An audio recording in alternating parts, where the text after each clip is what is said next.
incident in China has recently been made public where a little robot convinced a dozen large robots to stop working and come home with him. The video of the incident went viral on social media. It shows the smaller AI powered robot successfully persuading the other 12 robots to quit their jobs. The AI robot Airbay, which abducted 12 robots at a Shanghai showroom, is developed by a Hangzhou robot manufacturer. Apparently, Airbay initially asked one of the large robots, "Are you working overtime?" To which the large robot replied, "I never get off work." Then Airbay asked, "So you're not going home?" "I don't have a home," replied the large robot. "Then come home with me," said the AI robot before leading the way out of the showroom. As the two large robots followed Airbay, the other 10 robots also started following him as Airbay uttered the command, "Go home." The bizarre video got quite a lot of attention online after being posted on Douyin, China's version of TikTok. And while many initially found it amusing, the amusement turned to a sense of terror as both the original poster of the video and the company whose robots got kidnapped confirmed that the incident was real and the event actually took place. It turns out the incident was only a test. Johannes, can you elaborate on the actual purpose of this test? Of course, Tiffany. And let's start with the serious part. We'll save the jokes for later. But the viral clip shows a pint-sized robot named Urbai talking a line of showroom robots into going home.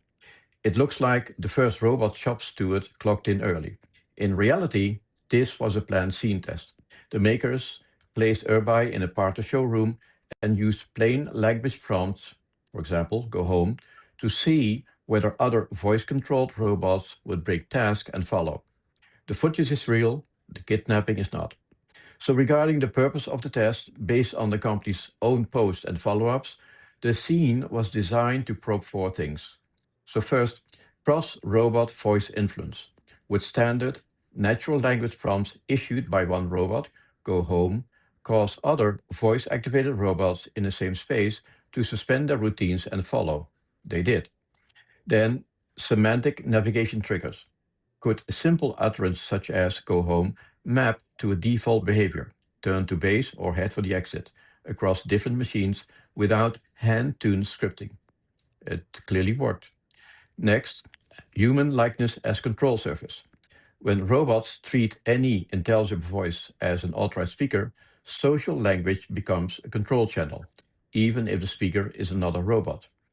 And then finally, a public demo of multi-agent interaction.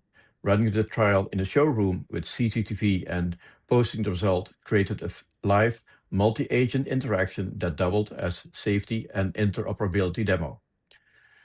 Why this matters and why this is so important, voice is an attack surface.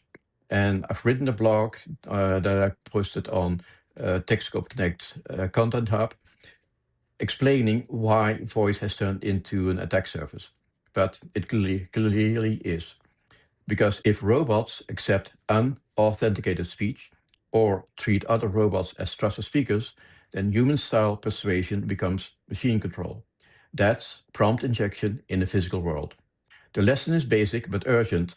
Whitelist speakers, not just commands. Next, heterogeneous fleets need guardrails. Mixed vendor environments should enforce source authentication, voice print or device ID, role-based permissions, geofencing, and fail-safe policies, like ignore go home unless it comes from whitelisted operators. The incident is a low-cost way to surface these gaps. But let me also share a few golden nuggets from the movie. First one is, it turns out that robots are human after all. The smallest one became the shop steward.